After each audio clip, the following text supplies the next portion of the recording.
આપના સૌના લોકપ્રિય એવા નરેન્દ્રભાઈ મોદી સાહેબે પૂરા ભારતમાં સર્વાઇકલ કેન્સરની રસી આપવાનું વિનામૂલ્યે કેન્દ્ર સરકારે જ્યારે આયોજન કર્યું હતું ત્યારે ગુજરાતના લોકપ્રિય મુખ્યમંત્રી આદરણીય ભૂપેન્દ્રભાઈ પટેલ સાહેબ દ્વારા સોલા હોસ્પિટલમાં આ વેક્સિન આપવાનો પ્રારંભ થયો હતો। આરોગ્ય વિભાગ દ્વારા પૂરા ગુજરાતમાં સીએચસી પીએચસી સેન્ટર તમામ સંલગ્ન કોલેજની સાથે સંકળાયેલી હોસ્પિટલો સિવિલ હોસ્પિટલો બધી જ જગ્યા પર આ વેક્સિન આપવામાં આવી। ગુજરાતની 5,62,000 કુલ દીકરીઓ 14 થી 15 વર્ષની છે। એમાં 5 લાખ જેટલી દીકરીઓને આ વિનામૂલ્ય રસી અપાઈ ચૂકી છે। જ્યારે આવા એક પવિત્ર યજ્ઞ સ્વરૂપ કાર્ય રાજ્ય સરકાર દ્વારા પૂર્ણતાને આરે કરવામાં આવ્યું છે ત્યારે અંદાજે 110 કરોડ રૂપિયા જેટલો આ ખર્ચ બેટી બચાવો બેટી પઢાઓના નારા સાથે કેન્દ્ર સરકારે આ કર્યો છે।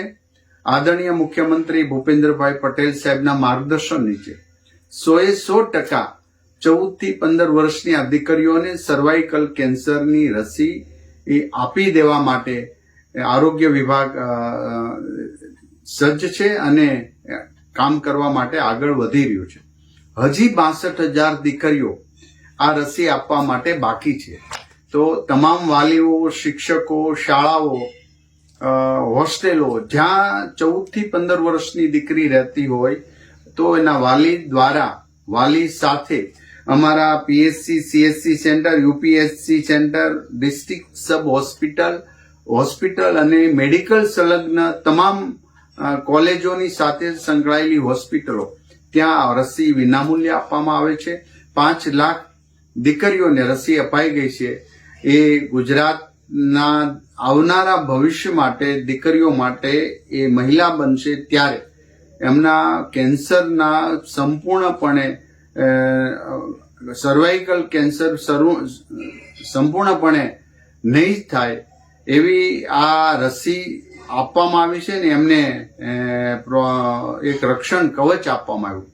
હું આશા રાખું છું કે હજી 62,000 દીકરીઓ બાકી છે એ અમારા સરકારી વિભાગની કોઈ પણ હોસ્પિટલમાં જઈ આ રસી સર્વાઇકલની રસી લઈ અને એક સુરક્ષાનું કવચ પૂરું પાડે।